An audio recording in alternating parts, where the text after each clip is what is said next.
건축물의 대지와 도로가 나오죠. 우리 기본서에는 592페이지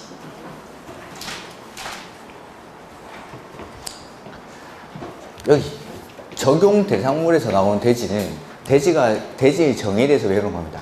원칙은 하나의 필지가 하나의 대지가 되는 게 원칙인데 예외적으로 뭐 두 필지 이상을 묶어서 하나의 대지로 보는 경우가 있고 하나 이상의 필지 일부를 하나의 대지로 보는 경우가 있다. 뭐 이런 것들. 그 다음에 여기 592페이지 이하에 나오는 대지는 건물이 지어지기 위한 대지는 어떠한 요건을 갖춰야 하는지 이런 것들이 나옵니다. 그래서 첫 번째, 대지는 인접한 뭐보다 낮으면 안 되죠.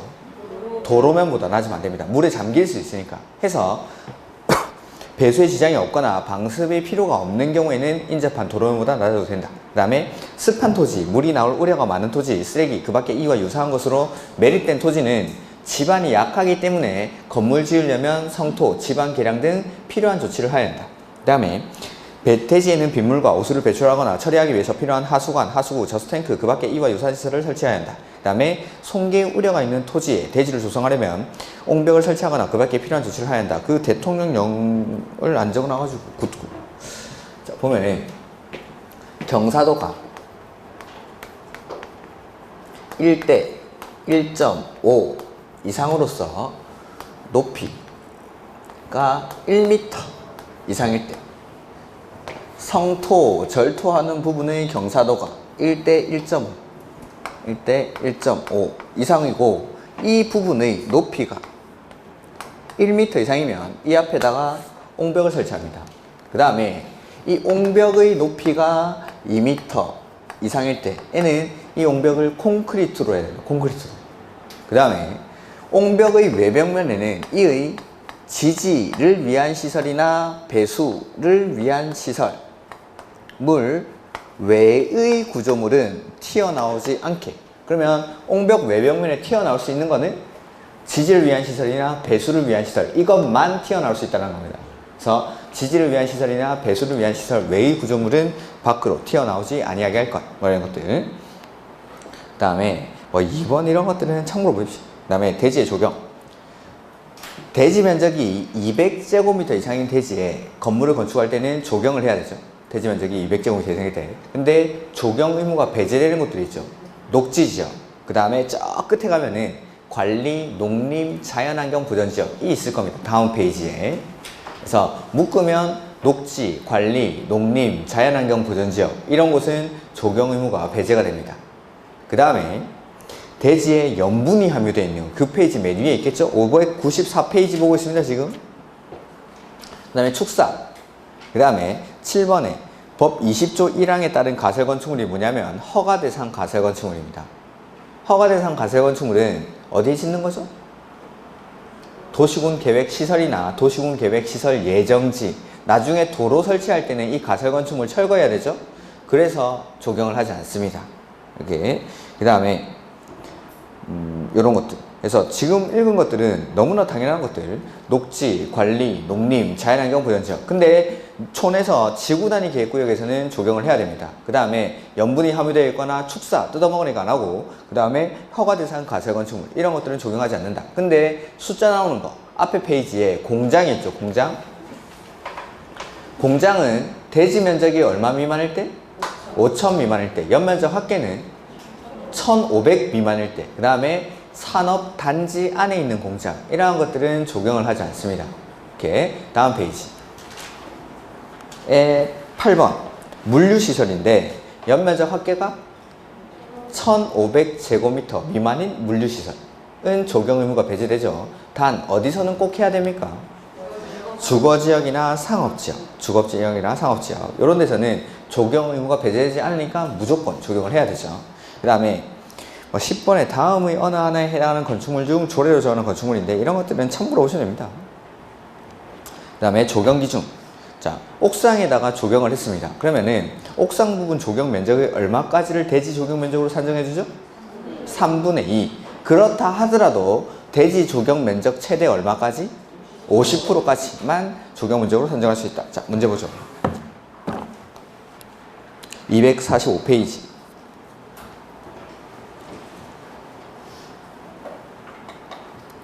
1번 대지란 건축법에 의해 각 필지로 나뉜 토지. 필지를 나누는 건 건축법으로 하지 않습니다. 지적법 시간에 배웠죠? 필지를 나누는 건. 그래서 공간정보 구축 및 관리 등에 관한 법률에 따라 각 필지로 나눈 토지. 그 다음에 2번 지번 부여지역과 축척이 달라서 지반이 연속되지 않아 합병이 불가능한 경우라 하더라도 건축법에서는 두 필지 이상을 하나의 대지로 볼 수 있다. 맞습니까? 이거는 우리 대지의 정의에서 앞쪽에서 나왔던 겁니다. 기억이 안 나시면 또 찾아봐야죠.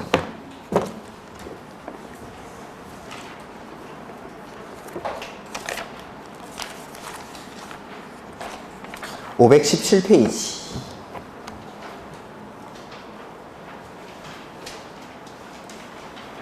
용어의 정의에 보면 대지가 나오죠?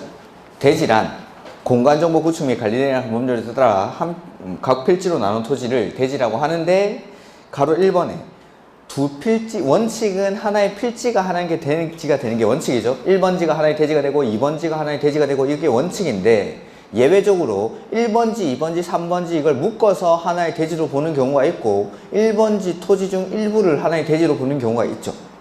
묶어서 두 필지 이상을 묶어서 하나의 대지로 보는 경우는 큰 거 지을 때 그래서 1번 하나의 건축물을 두 필지 이상에 걸쳐 건축하는 경우. 그 다음에 지금 나왔던 게 2번 공간정보 구축 및 관리 등에 관한 법률에 따라 합병이 불가능합니다.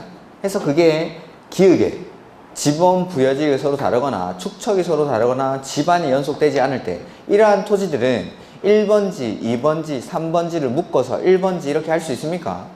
안 되죠. 합병이 불가능하니까. 다만 이 토지들은 묶어서 하나의 대지로는 봐주겠다라는 겁니다. 하나의 대지로는. 다만 그 뒤에 기역 위에 보시면은 토지의 소유자가 서로 다르거나 소유권의 권리관계가 서로 다른 경우는 제외한다. 이렇게. 요게 그 지문이죠. 방금 봤던 지문. 요거. 그 다음에 3번 지문 보자.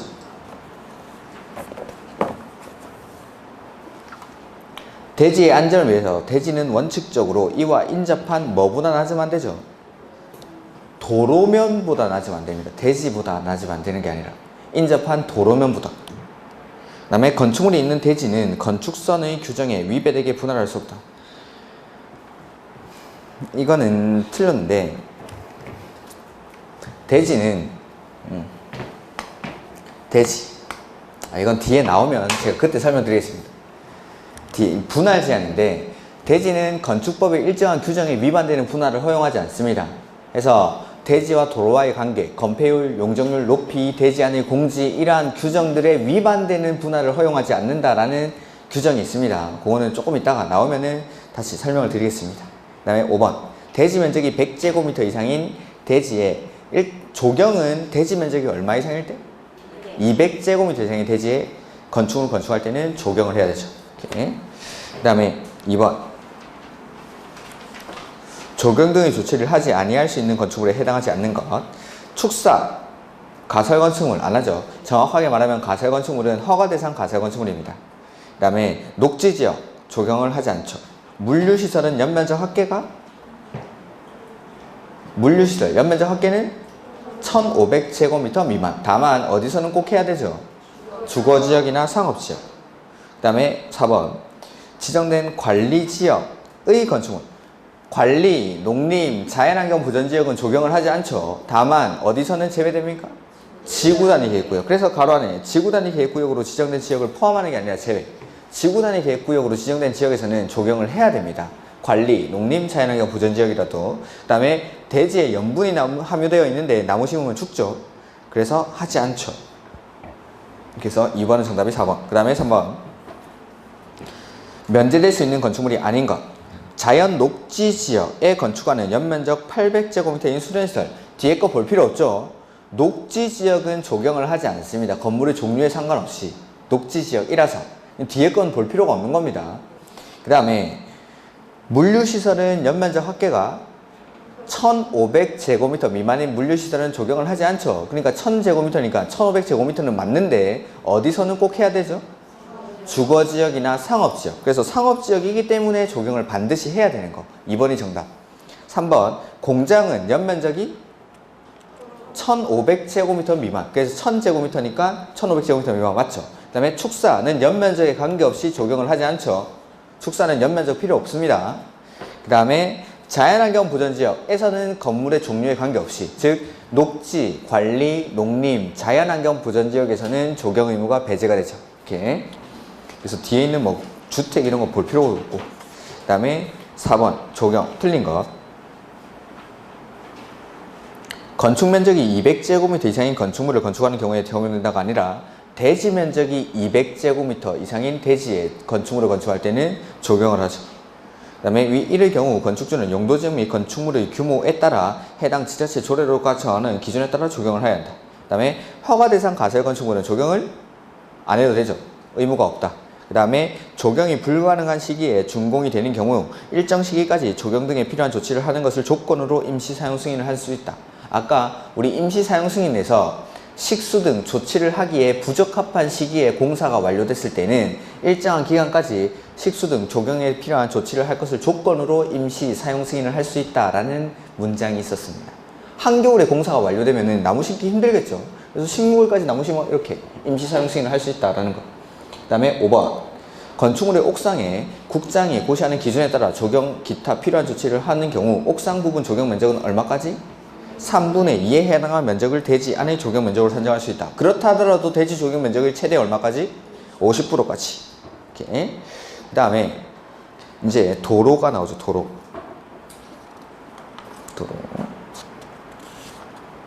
도로랑 건축선에 관한 문제가 나오는데, 자 보면 우리 597페이지 보시면 597페이지.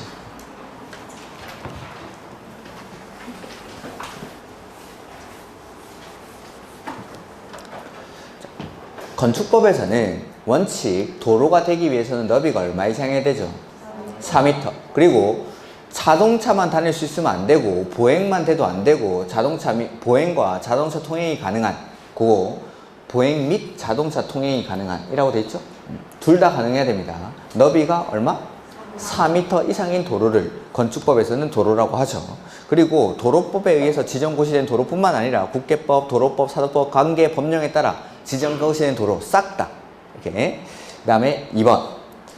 시장 군수 구청장이 지형적 조건으로 인해서 차량 통행을 위한 도로의 설치가 곤란하다고 그 위치를 지정 공고한 구간에서는 얼마 이상이면 도로가 될 수 있죠? 3m. 원칙은 4m 이상이어야 하는데 지형적 조건으로 인해서 차량 통행을 위한 도로의 설치가 곤란하다고 지정 공고한 구역에서는 3m 이상이면 도로가 될 수 있습니다. 다음 페이지. 막다른 도로죠. 끝이 막혀있는 도로는 그 막다른 도로의 길이가 도로의 너비를 결정하죠.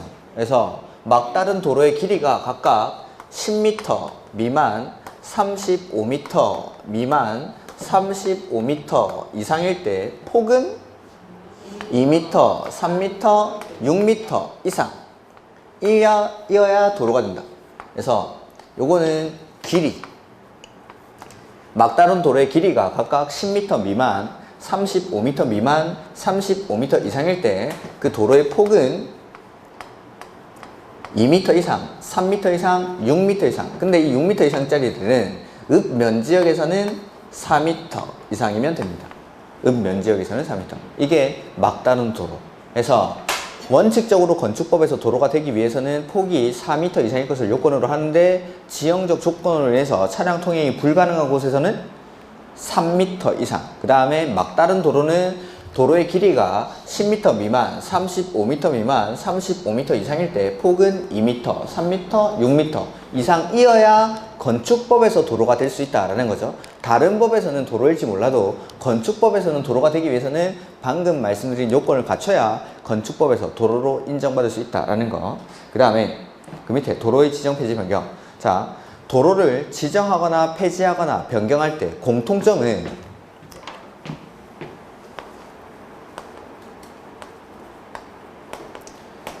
동의를 받아야 됩니다. 이해관계인의 동의.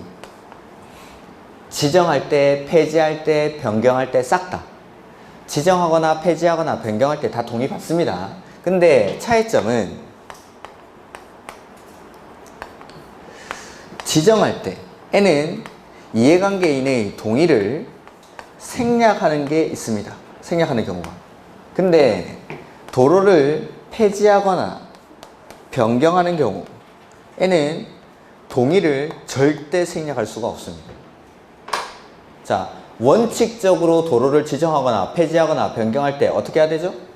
동의받고. 근데 예외적으로 지정하는 경우에는 동의를 생략하는 경우가 있습니다. 근데 폐지하거나 변경할 때는 동의를 생략할 수가 됐습니다. 그래서 도로의 지정. 허가권자는 도로의 위치를 지정 공고하려면 국토교통부를 영어로 정하는 바에 따라 그 도로의 이해관계인의 동의를 받아야 된다. 이게 원칙. 동의받는 거. 다만 다음의 어느 하나에 해당하면 이해관계인의 동의를 받지 아니하고 심의를 거쳐 도로를 지정할 수 있다. 해서 첫 번째, 이해관계인이 해외에 거주하는 등의 사유로 이해관계인의 동의를 받기가 곤란하다고 인정하는 경우. 그 다음에 두 번째, 주민이 오랫동안 통행로로 이용하고 있는 사실상의 통로로서 해당 지자체 조례로 정한 것인 경우에는 그냥 허가권자가 심의만 거쳐서 동의 안 받고 지정할 수 있습니다. 근데 이번에 폐지하거나 변경, 허가권자는 지정한 도로를 폐지하거나 변경하려면 그 도로에 대한 이해관계인의 동의를 받아야 한다. 예외가 없죠. 그냥 끝. 그래서 폐지하거나 변경할 때는 이해관계인 동의를 안 받고 지정하는 경우, 폐지하거나 변경하는 경우가 없습니다. 그래서 이러한 경우에는 이해관계인 동의를 받지 아니하고 도로를 폐지할 수 있다, 변경할 수 있다. 그거 다 틀리지. 그래서 원칙은 동의받는 건 다 똑같다는 거. 동의받는 건. 근데 지정할 때는 동의를 생략할 수 있는데 폐지하거나 변경할 때는 동의를 생략할 수 없습니다. 그 다음에 관리대장 이런 건 됐고, 대지와 도로의 관계. 대지는 도로에 얼마 이상 접해 있어야 되죠? 2m. 접해야 되는 길이는 2m. 다만 다음의 어느 하나에 해당하면 그러하지 아니하다 해서 1번 해당 건축물의 출입에 지장이 없다라고 인정하는 경우. 두 번째는 허가권자가 인정한 공지에 접하고 있을 때. 건축물 주변의 광장, 공원, 유원지 그 밖의 관계 법령에 따라 건축이 금지되고 공중의 통행에 지장이 없는 공지로서 허가권자가 인정한 것이 있으면은 그 공지로 왔다 갔다 하면 됩니다. 세 번째, 농막. 이러한 것들은 도로에 2m 이상 접할 필요가 없습니다. 도로에 접하라는 이유가 건물에 출입하기 위해서 접하라는 거니까 첫 번째, 출입에 지장이 없을 때. 두 번째, 허가권자가 인정한 공지가 있을 때. 세 번째, 농막일 때. 이럴 때는 접할 필요가 없다. 그 다음에 그 밑에 기준의 강화 보다는 완화, 강화 해서 연면적 합계가 2000제곱미터. 일반적인 건축물은 연면적 합계가 2000제곱미터. 근데 공장은 3000제곱미터 이상. 건물의 크기가 좀 크죠? 이런 것들은 더 넓은 도로에 더 많이 접해야 됩니다. 해서 6m 이상의 도로에 4m 이상 접할 것을 요건을 합니다. 자, 이런 것들이 아닐 때 원칙은, 자, 건축법에서 도로가 되기 위해서는 폭은 원칙 얼마 이상이죠? 4m. 그리고 도로에 얼마 이상 접해야 되죠? 그래서 일반적인 건물은 4m 이상, 폭 4m 이상의 도로에 2m 이상 접하면 되는데 연면적이 2000제곱미터 이상, 공장은 3000제곱미터 이상인 것들은 너비 6m 이상의 도로에 4m 이상 접할 것을 요건으로 한다라는 거죠. 이렇게. 다음 건축선이 나오죠.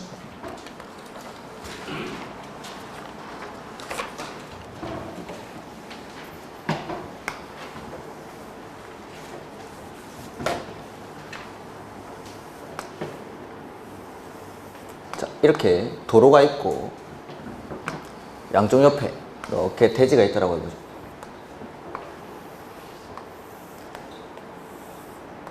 이럴 때 원칙적으로 건축선, 건물을 지을 수 있는 선은 원칙은 어디죠?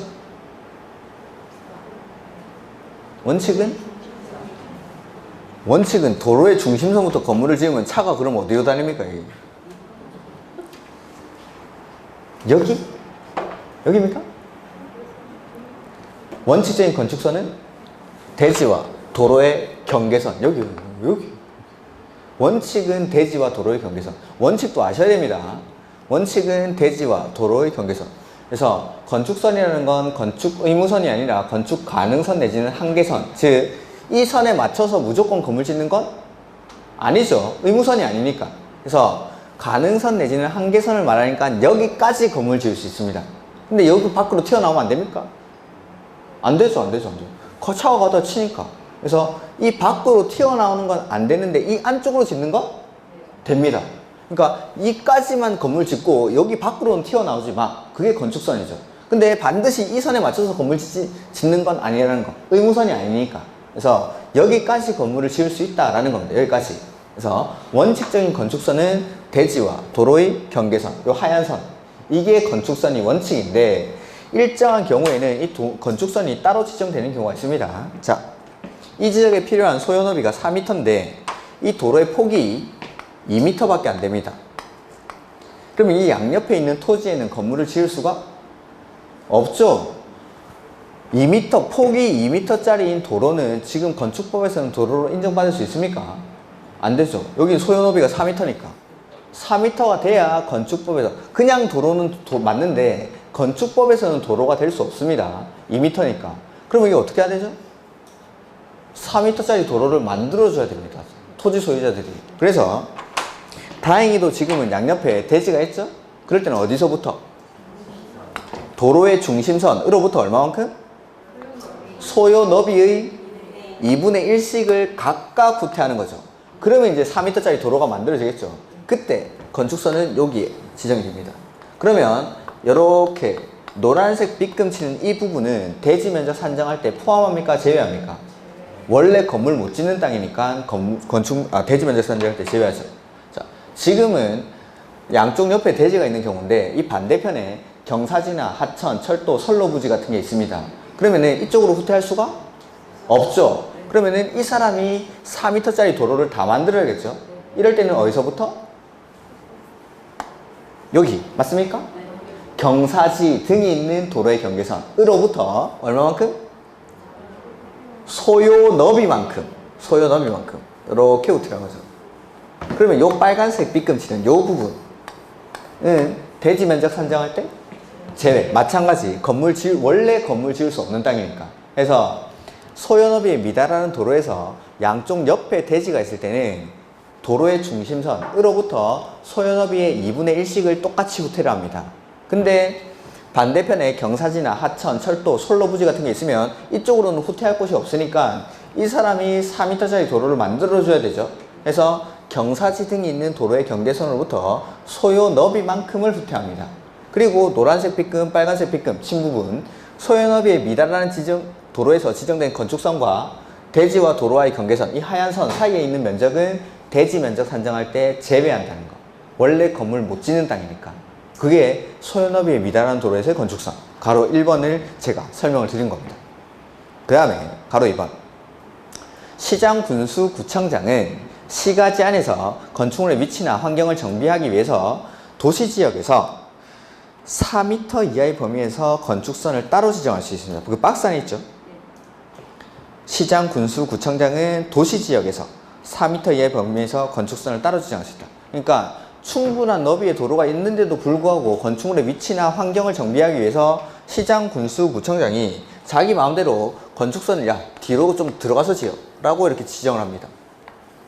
이렇게 지정된 건축선에서 노란색 빗금치는 이런 부분은 대지 면적 산정할 때 포함한다는 거. 이건 원래 건물 지을 수 있는 땅이니까 여기는 그것만 하시면 됩니다.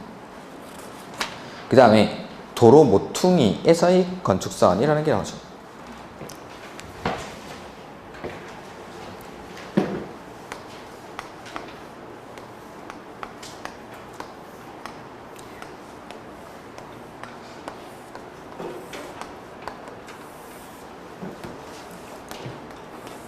자, 여기 요 대지가 있는데 여기 이제 도로가 있죠. 이 도로 모퉁이 부분, 요거를 잘라낸다라고 해서 도로 모퉁이에서의 건축선이라고 하죠. 그래서 도로가 좁은 곳에서는 차량의 회전 반경 등이 안 나오니까 원활한 소통을 위해서 도로 모퉁이 부분을 잘라냅니다. 그걸 가각전제 내지는 도로의 모퉁이에서의 건축선이라고 합니다. 자, 이 가각전제는 도로가 좁을 때 합니까? 도로가 좁을 때 합니까? 좁을 때. 각이 좁을 때 합니까? 각이 좁을 때 합니까? 좁을 때. 그래서 그 숫자 표에 보면은 숫자 끝에 다 미만으로 끝난다고 했습니다. 이하 아니고 미만, 미만, 미만, 미만, 미만, 90도 미만, 그 다음에 90도 이상 120도 미만, 도로의 폭도 4m 이상 6m 미만, 6m 이상 8m 미만, 요렇게 미만, 미만, 미만 다 미만으로. 그럼 8m 이상이면 도로 모퉁이에서의 가각선제 이거 안 해도 됩니까? 네. 도로가 좁아서 하는 거니까 도로가 8m 이상 되면 충분히 회전 반경이 나오는 거죠. 각도 120도 이상일 때는 가각전제 안 해도 됩니까? 네. 도로가 이렇게 120도 이상 이렇게 각이 이렇게 돼 있으면은 엄마 이렇게 쭉 꺾이니까 그냥 회전하면 되겠죠.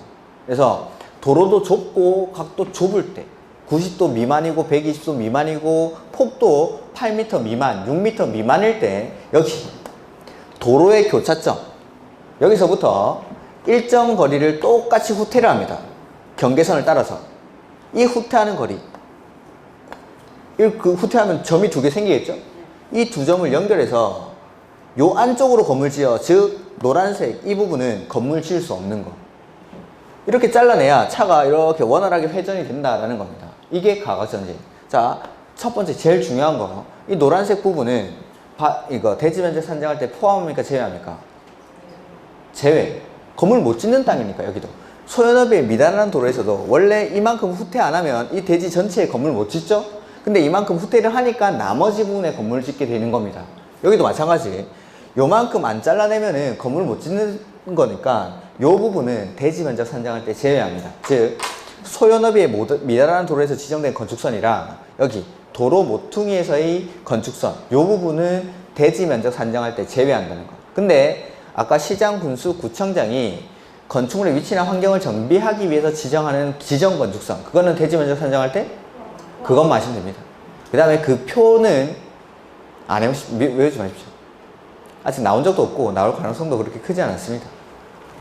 근데 혹시 몰라서 제가 이거 얼마 후퇴한다고 했죠? 몇 미터? 안 했습니까? 2미터. 계산 문제로 나오면은 만약 계산 문제가 아닐 때는 2m가 아닐 수도 있습니다. 근데 이게 만약에 계산 문제로 나오면은 무조건 2m로 후퇴합니다. 자, 이 각도는 무조건 몇 도가 나온다고 했죠? 지금 각도 표시를 해놨죠? 중학교 졸업하신 지가 너무 오래됐죠? 이렇게 하면은 90도란 뜻이죠. 계산 문제로 나오면은 이 각도는 무조건 90도가 나와야 됩니다. 90도가 아니면은 우리는 문제를 풀 수가 없습니다. 삼각형 면적을 구하는데 이 각이 90도가 아니죠. 그럴 때는 삼각형 면적 어떻게 구합니까? 모르시죠? 사인, 코사인을 알아야 되는데 사인, 코사인 가지고 삼각형 면적 구할 수 있는 사람이 여기 있는 사람 중에 몇 명이나 되겠습니까? 한 명 되려나? 저도 못 푸는데 저는 사인, 코사인 다 까먹었는데 그러니까 이게 각도가 무조건 90도가 나오는 거야. 그러면은 그 표에 교차각에서 90도 미만이 있고 90도 이상 120도 미만이 있는데 어느 칸에서 찾아야 됩니까? 90도 이상 120도 미만 거기서 찾는 거죠. 90도 미만은 아니죠. 90도니까. 그러면은 90도 이상 120도 미만일 때 요 점에서부터 후퇴하는 거리가 그 뒤에 보면은 3m, 2m, 2m, 2m 이렇게 후퇴한다고 돼 있죠. 그럼 3m가 될 확률은 25%, 2m가 후퇴할 확률은 75%. 그래서 2m를 찍자 이거죠. 2m를. 그렇게 나옵니다. 원래 문제가. 그렇게. 그래서 여기서부터 2m를 후퇴를 합니다. 어떨 때 3m인지 어떨 때 2m인지 그거는 굳이 아실 필요가 없는데 또 궁금하신 분들이 있을까 봐. 도로가 당해도로랑 교차도로라는 게 있죠. 자, 이렇게 가는 도로를 당해도로로 잡았죠. 그럼 이렇게 되는 도로가 교차도로입니다. 만약에 내가 이 도로를 당해도로로 잡았다. 그러면 이게 교차도로가 됩니다. 어떤 것들 하나를 당해도로로 잡으면 나머지 하나는 교차도로로 하면 됩니다. 그 표가 이렇게 보는 거랑 이렇게 해서 보는 거랑 똑같이 생겼습니다. 집에 가서 보시면 이렇게 보나 이렇게 보나 똑같은 거예요. 그래서 당해도로, 교차도로는 뭐든 차도 상관없습니다. 자, 90도 이상에서 나올 때니까 3, 2를 후퇴하는데 3이 되는 경우는 6m 이상 8m 미만 그 다음에 교차도로도 6m 이상 8m 미만 그 다음에 4m 이상 6m 미만 그 다음에 여기도 4m 이상 6m 미만 그러면은 3이 될 경우는 뭐냐면은 당해도로도 6m나 7m 교차도로도 6m나 7m 일대에서는 자 예를 들면 여기 7m고 여기가 6m입니다 폭이. 자, 이걸 당해도로로 한번 잡아보죠. 당해도로의 너비가 7m니까 6m 이상 8m 미만 여기서 찾아야겠죠? 여기서 쭉 내려옵니다. 그 다음에 교차도로도 6m 이상 8m 미만이죠? 여기서 쭉 나옵니다. 만나는 점이 여기. 그래서 3m. 근데 이것도 6767, 이것도 6767 이렇게 안 내고 하나는 6m나 7m 주면은 나머지 하나는 출제위원회 심리상 요거 4m, 5m로 내게 돼 있습니다. 이거 4m. 그러면은 자, 그러니까 3m가 되는 경우는 둘 다 6767, 6767 이렇게 돼요. 그러면 하나는 좀 작게 내는 거죠. 하나는 작게. 그러면은 만나는 점이 보통 이렇게 만나는 거예요. 그러면은 여기서부터 2m를 후퇴합니다. 그때 요 변과 요 변이 2m씩 똑같죠? 요 교차점으로부터 똑같이 후퇴를 합니다. 2m씩. 그렇게 되면 이 삼각형의 면적은 이것도 못 구하시는 분은 그냥 그 표를 파내버리셔도 됩니다. 아까 말했던 제일 처음에 제일 중요한 거 말했습니다. 이 부분 대지 면적 산정할 때 제외 그것만 아시면 돼요. 그거. 자, 2 곱하기 삼각형 면적은 2 곱하기 2 곱하기해서 나누기 2. 그러면 이 삼각형 면적은 2제곱미터. 정답이 2번이라는 게 아니라 뭐든 2m가 정답입니다. 2m. 자, 그러면은 10. 그럼 토지 면적이 100제곱미터죠. 이때 이 대지의 대지 면적은 이건 제외되니까 98제곱미터. 제 정답까지 말씀드렸습니다. 98제곱미터. 보통은 10 나올 테니까 그럼 98제곱미터. 98제곱미터. 아니면 2제곱미터. 뭐 이런 거. 네. 그래서 2m로 후퇴하게 돼 있습니다. 근데 제가 설명드린 거 지금 이해하신 분들은 다르게 3m가 나와도 풀 수 있을 겁니다. 이게 3, 2인데 3이 되는 경우는 당해도로랑 교차도로가 둘 다 3m, 6m, 7m 소수점이 나오진 않을 테니까 도로 너비가 그러면 8m가 되면 안 되죠. 미만이니까. 그러면은 당해도로가 67, 교차도로도 67, 1대만 3이 됩니다. 근데 하나는 무조건 4, 5가 나올 겁니다. 하나는 67이고 그렇게 되면 무조건 2m를 후퇴합니다. 이렇게. 그 다음에 건축선에 따른 건축제한. 가장 중요한 거 일단 면적 구하는 게 중요한 게 아니라 이거 대지 면적 산정할 때 제외된다는 거 그것만 아셔도 됩니다. 문제 푸는 데는. 그 다음에 건축선에 따른 건축제한. 건축물과 담장은 건축선의 수직면을 넘어서는 안 된다. 다만 지표 아래 부분은 그러하지 않았다. 그렇죠? 차량의 송이나 보행에 방해가 안 되니까. 그 다음에 도로면으로부터 높이 얼마? 4.5m. 요거는 출입구나 창문 그 밖에 이와 유사한 구조물을 열고 닫을 때 건축선의 수직면을 넘지 않는 구조로 해야 한다. 이것도 지표면 아니고 도로면으로부터. 자, 문제 보죠.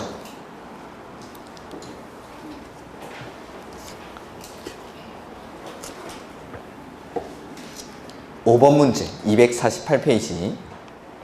옳게 연결한 것. 현행 건축법에서 연면적 합계가 2,000, 공장은 3,000 이상인 건축물의 대지는 너비 얼마 이상? 6m 이상의 도로에 4m 이상 접할 것을 요건을 하죠. 원칙적인 건물은 4m 이상의 도로에 2m 이상 접하면 되는데 큰 건물들은 더 넓은 도로에 더 많이 접해라. 그 다음에 6번 틀린 거. 도로는 보행 및 자동차 통행이 가능한 원칙은 4m 이상인 계획도로도 건축법상의 도로에 속한다. 네. 도로로 지정 고시된 곳뿐만 아니라 그 계획도로나 예정도로까지도 도로에 포함이 됩니다. 예정도로도. 그 다음에 막다른 도로의 길이가 35m 이상일 때 폭은 여기 10m 미만, 35m 미만, 35m 이상일 때 폭은 6m인데 읍 면지역에서는 4m. 그래서 읍 면지역이니까 4m 이상.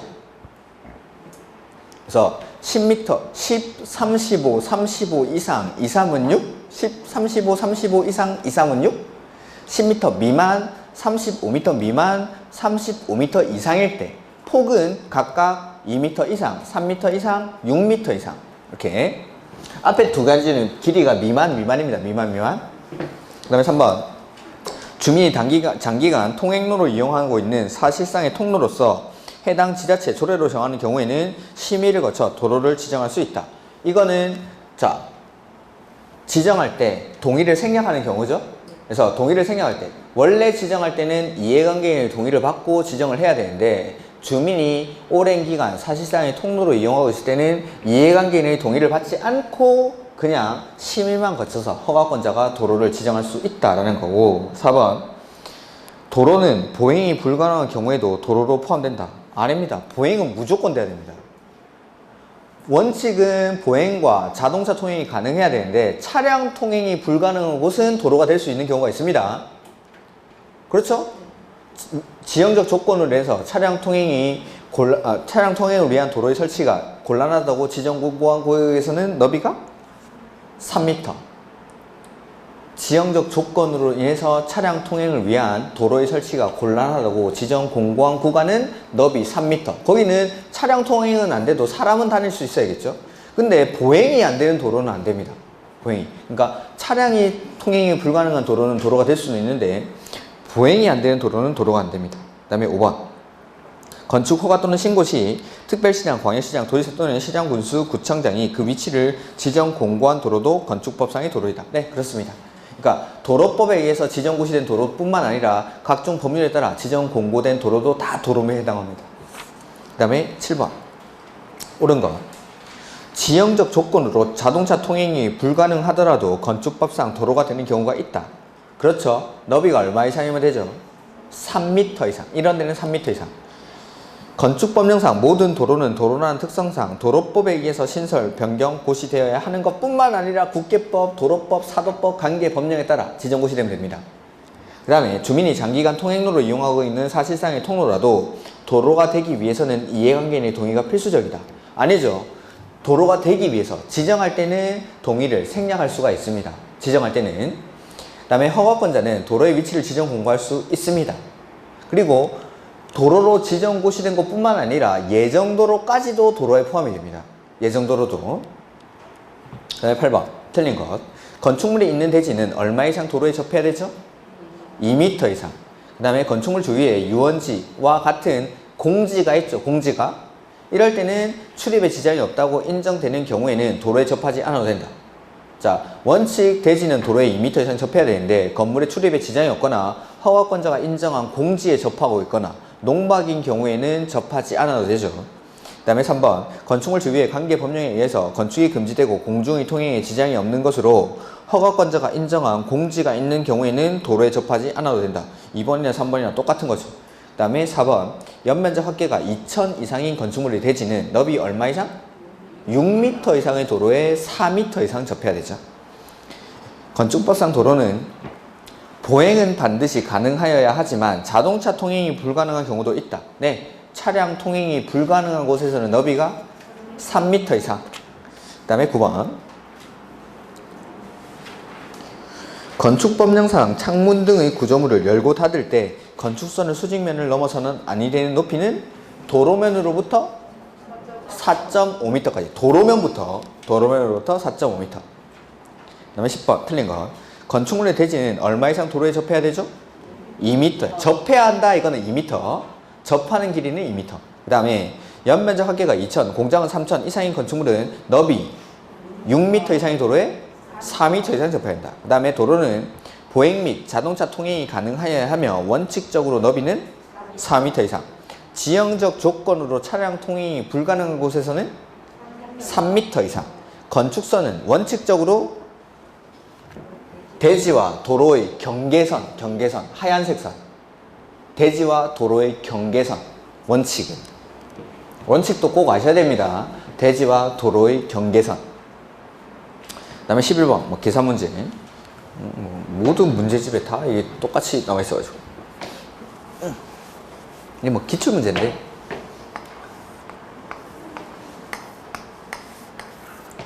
대지 모양이 이렇게 생겼죠. 그 다음에 여기 도로가 있고, 그 다음에 반대편에 철도 부지가 있죠. 그 다음에 이 너비가 3m. 그리고 이쪽에 소요 너비는 4m. 라는 게 안 나와있네. 보행과 자동차 통행이 가능한 통과 도로로서 법령사를 도우려면 A는 도시지역임. 일단 여기는 4m, 소요 너비가 이 지역에서 4m라는 말이 없지만 4m로 계산을 해야겠죠. 4m. 그 다음에 폭이 3m. 그 다음에 여기 7, 여기 7, 여기 14 맞습니까? 네. 아니 20m네 여기는. 책에 따라서 바꿔놓은 책도 있고 그대로 낸 책도 있어. 20m. 그러면 여기서 요거는 이제 10m겠죠. 여기를 10m라고 합니다. 이렇게. 자, 그럴 때 반대편에 철도, 경사지등이 있으니까 여기서부터 들어와야겠죠. 얼마만큼? 4m만큼 들어옵니다. 그래서 여기에다가 건축선을 지정하죠. 그리고 요 빨간색 삐끗치는 요 부분은 대지 면적 선정할 때 제외하죠. 그러면은 대지와 도로의 경계선, 여기서부터 빨간 선까지 얼마 들어왔죠? 1m. 그러면은 자, 이제 사각형을 요렇게 놔두고 면적을 구하기 좀 힘들 테니까 잘라야겠죠? 요렇게 자르시든 요렇게 자르시든 편한 대로 자르면 됩니다. 그래서 이 길이가 7이 아니라 6으로 바꿔야겠죠, 이제. 6. 그래서 6 곱하기 10 하면 60. 그 다음에 여기는 7 곱하기 20 하면 140. 해서 더하면 대지 면적은 200제곱미터. 다르게 잘라도 뭐 값은 똑같이 나오겠죠. 그다음에 12번. 건축선에 관한 설명으로 틀린 거. 도로와 접한 부분에 있어 건축물을 건축할 수 있는 선은 원칙적으로는 대지와 도로의 경계선. 이 말을 좀 기억을 해주죠. 대지와 도로의 경계선. 대지와 도로의 경계선. 하얀색 선. 대지와 도로의 경계선. 이게 맞고. 그 다음에 소연업이에 미달하는 도로 양쪽에 대지가 있을 때에는 그 경계선으로부터 어디서부터? 중심선. 도로의 중심선으로부터. 양쪽 옆에 대지가 있을 때는 도로의 중심선으로부터 얼마만큼? 소연업이의 2분의 1씩을 각각 후퇴한 선을 건축선으로 하죠. 그 다음에 디귿. 건축물과 담장의 지표 아래 부분이라도 건축선의 수직면을 넘어서는 안 된다. 지표 위 부분은 넘으면 안 되는데 지표 아래 부분은 그러하지 아니하다. 이런 거라고 했죠. 지표면이 있으면 내 소유권은 여기까지인데 어떠한 이유에서인지 모르겠지만 건축선이 여기에 지정이 됩니다.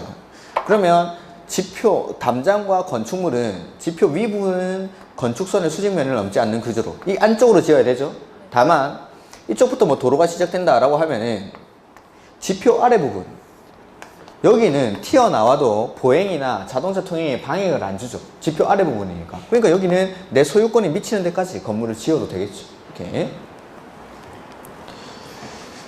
도로면으로부터 높이 3m에라고 돼 있으면 이상, 이하, 미만, 초과 이런 거 없으면은 내가 그 법 조문에 나와 있는 범위 안에 속하는지만 판단하시면 되죠. 대신에 이상, 이하 같은 게 나오면은 조문에 있는 숫자 그대로 나와야 되고. 그러니까 3m에라고 했으니까 출입구, 창문 등 구조물은 열고 닫을 때 건축선의 수직면을 넘는 구조로 해서는 아니 된다. 이게 맞죠.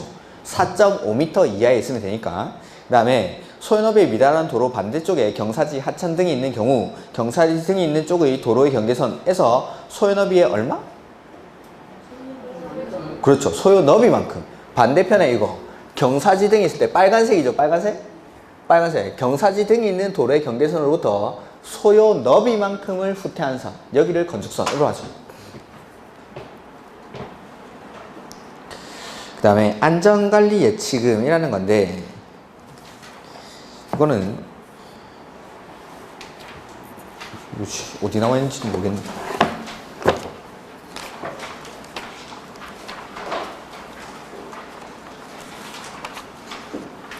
그냥 문제로 그냥 바로 보죠. 이거는 별로 찾아볼 건 없으니까.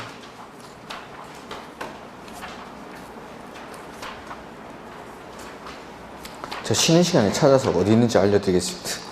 참 좀 어디 내용이 얼마 안 되는 거라서 이건 보면 225페이지에 문제 보죠. 바로 13번. 자, 안전관리 예치금이라는 건 건축주가 공사를 하다가 철조 공사가 끝났습니다. 뼈대가 이렇게 서 있겠죠? 이렇게. 뼈대 공사가 끝났는데 갑자기 파산이 돼가지고 도망갔습니다. 그럼 도시 한가운데 뼈대만 앙상하게 남은 이 건물이 남아있는 거죠. 사고의 위험도 있고 보기에도 안 좋고 그러한 것들 이 도망가면은 안전 조치를 위한 행위를 하거나 아니면 펜스 같은 거 쳐가지고 가리기 위해서 그 돈을 미리 받아 놓습니다. 그걸 안전관리 예치금이라고 하는데 이 예치 의무 대상인 건축물은 1000제곱미터 이상입니다. 1제곱미터가 아니라 1000제곱미터 이상인 건축물에 대해서 공사비의 1%만큼을 예치하게 합니다. 그래서 보면은 1번 연면적이 1000제곱미터 이상으로서 지자체 조례로 정하는 건축물은 안전관리 예치금을 예치하는 대상에 해당한다. 그렇죠? 그리고 예치금은 공사비의 1%, 10% 아니고 1%. 그 다음에 주택도시보증공사가 분양보증을 한 건축물은 안전관리 예치금을 예치하지 않습니다. 믿을 수 있으니까. 자, 보증을 받았다라는 거는 건축주가 도망을 가더라도 이 보증인이 시공사를 선정해가지고 잔여공사를 마무리를 합니다. 그러니까 보증받은 건축물들은 굳이 안전관리 예치금을 예치할 필요가 없습니다. 그 다음에 한국토지주택공사나 지방공사 이렇게 믿을 수 있는 사람들이 건축주일 때도 예치를 하지 않습니다. 이게 나와나? 그리고 4번 허가권자는 공사 현장이 방치되어 도시 미관을 저해하고 안전을 위해한다고 판단되면 허가를 받은 자에게 미관과 안전관리를 위한 개선을 명할 수 있다. 이거는 도망가기 도망가지 않았을 때 N은 건축주한테 야 이거 펜스 치고 이거 안 날아가게 태풍 와도 안 날아가게 이런 거 조치해 라고 할 수가 있다는 겁니다. 그러면 도망가면은 그 안전관리 예치금을 쓰는 겁니다. 이렇게 안 도망갔으면 이런 것들 명령을 하고 그 다음에 5번 개선 명령을 받은 자가 개선을 하지 아니하면 안전관리 예치금을 사용하여 행정대집행을 할 수 있다. 뭐 이런 것들은 참고로 읽어보시면 됩니다. 그 다음에 14번 옥상 틀린 거 건축물의 옥상에 조경을 하는 경우에는 옥상 부분 조경 면적의 얼마? 3분의 2 그래서 틀렸죠. 옥상 광장에 출입할 수 있는 노대 주위에는 1.2m 이상의 난간을 설치해야 한다. 그 옥상 광장은 이런 부분은 제가 수업을 거의 안 하는 부분인데 옥상에 이렇게 광장 같은 거, 휴식 공간 같은 거, 대피 공간 같은 거를 설치해야 되는 건물이 있습니다. 근데 옥상에 올라가다가 뭐 주점 용도로 그 5번 집을 먼저 볼까요? 5층 이상의 층의 주정 영업의 용도에 쓰이는 경우에는 P9 용도에 쓸 수 있는 광장을 옥상에 설치해야 한다. 이게 옥상 광장. 그러면 이 옥상 광장에 출입하는 난간에는 사람들 떨어지지 말라고 1.2m 이상의 높이의 난간을 설치하도록 되어 있습니다. 이렇게. 그래서 술 먹은 사람들 막 꼬꾸러질까봐 이렇게 난간을 설치하라는 거죠. 그 다음에 3번. 요거는 했습니다. 몇 번. 우리 그 용적률 산정할 때 연면적에서 제외되는 것들이 있죠. 지하층, 부설주차장, 피난공간, 대피공간, 피난공간, 대피공간 해서 거기 나오는 피난공간이 뭐였냐면은 11층 이상인 건축물로서 11층 이상에 해당하는 부분의 바닥면적 합계가 1만 제곱미터 이상이고 지붕이 평지붕이면 옥상에다 뭐 설치한다고 했죠? 요거 헬리포트.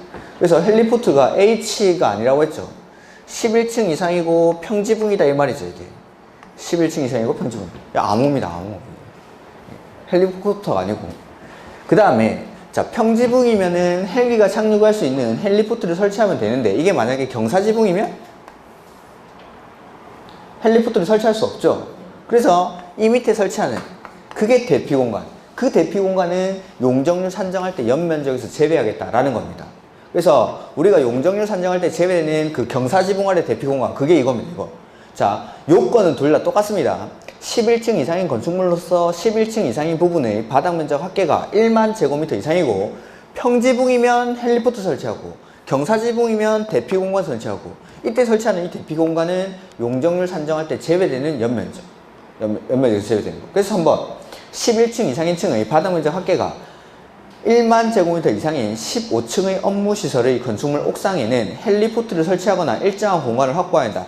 그게 일정한 공간을 확보하는 게 그 경사지붕일 때는 대피 공간을 확보를 합니다. 오케이. 그 다음에 그 평지붕으로 하는 경우라고 되어 있죠. 경사지붕일 때는 요거 대피 공간을 설치합니다. 대피 공간. 그 다음에 옥상에 설치하는 물탱크, 냉각탑 설치를 위한 구조물은 바닥면적에 산입하지 않는다. 옥상, 옥외, 지하에 설치하는 것으로서 물탱크, 기름탱크, 냉각탑, 정화조, 도시가스 정압기 이런 것들은 바닥 면적에서 제외합니다. 바닥 면적에서. 그래서 물탱크, 냉각탑, 도시가스 정압기 이런 것들, 정화조 이런 것들도 바닥 면적에서 제외하죠. 그 다음에 5번은 맞았고. 오케이. 그 다음에 257페이지 이하에 나오는 거는 제가 대표적으로 수업을 안 하는 부분입니다. 이런 것들은 뭐가 나올지도 모르는데 괜히 어설프게 외우느니 차라리 깔끔하게 하나 틀리는 게 나왔습니다. 한 문제 이상은 잘 안 나오는데 29회 때 여기에서 두 문제가 나왔습니다. 그 중에 한 문제는 누구나 나올 줄 알았기 때문에 저도 수업을 했었던 건데 나머지는 굳이 보실 필요는 없습니다. 이렇게. 그래서 하나만